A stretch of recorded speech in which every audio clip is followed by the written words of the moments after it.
as we record this podcast, Gervonta Davis and Bud Crawford are beefing on Twitter. They are being messy as hell. I've never this is almost embarrassing. Um, uh, the first, Hey, not to interrupt you, would you screenshot it before people start feeling bad and deleting it? Because I can't get to it right now. So screenshot it because I want to see it all. I'll text it to you. Okay. Yeah, it's nuts because somehow Bud Crawford said that he would break Tank's neck, and then the next thing I seen was don't he got 8 kids and his wife 280 pounds or something like that. He came for his he went right at his wife. Now Bud just tweeted this. He said, "Look, I got bigger fish to fry. Grow some balls and go fight Shakira Stevenson or Keyshawn Davis, and stop being scared. That's probably why you ran your girl over and beat her ass because you don't got no nuts and she know it." So it's getting messy. It's getting messy. I don't know where this is coming from. These guys ain't even in the same weight class, so I don't even know what all this talk is. But I don't like the way this is starting off with grown men, bro. This is a petty, messy ass year so far already, and we 1 month in. And Tank don't want to see no Bud anyway, even if they were the same weight class. There's 2 different levels to this. Yeah, I believe so as well. I think Bud will have his.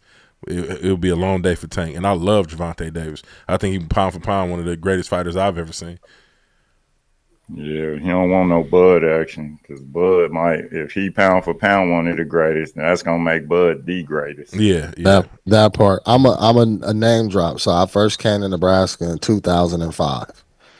At my JUCO, it was this dude. My JUCO is in Lincoln, Nebraska, which is the capital of Nebraska for the listeners. There's a place called Omaha.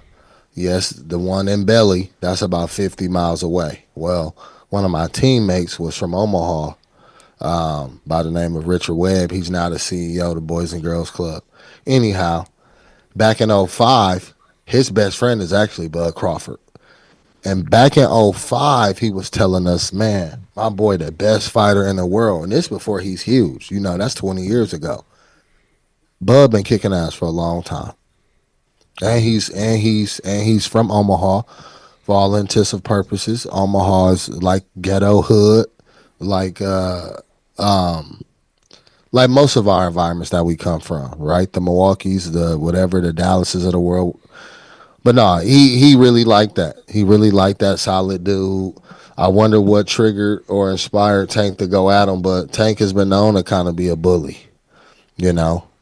And so hopefully this, how can it turn out? I don't know. You know what I mean? Just they move on, they say a few tweets and it's over. But it's just unfortunate, man, when you see this type of stuff, and this stuff obviously takes news, and it's an example that young dudes kind of follow of saying stuff that you shouldn't say to get a reaction, and hopefully it comes to an end though. Yeah. I don't want to see this is getting messy, and he a mess dude up, bro. Yeah. He been kicking ass a long time, bro. Yeah, very long time. I'm gonna say I don't feel as bad about it though with boxers, just because they could meet up and throw hands about it. Right? It's a little different if it's 2 basketball players, 2 football players or something. Now, obviously, they in 2 different weight classes, but I don't know what the gap is between their weight classes. But maybe they could end up in the ring together. Mm-hmm. And then that beef adds that extra excitement to the fact that they might actually engage. Mm-hmm. So I think it is a little different than a rap beef where somebody might be shooting. And it's not to say that it couldn't come to that too, because I'm sure both of them associated with some fellas that probably get things done. But right, I do think that because they both fighters, it does add a level of intrigue to it, based on the fact that, man, maybe he want to step up a weight class, or maybe he want to step down a weight class, and then let's go ahead and see who really settled to be. Yeah. Right. Yeah. Rich people problems. Yeah, we'll wait and see what happens. But as far as Zion Williamson, man, do you have any thoughts on Zion for the last topic? I'll end it here.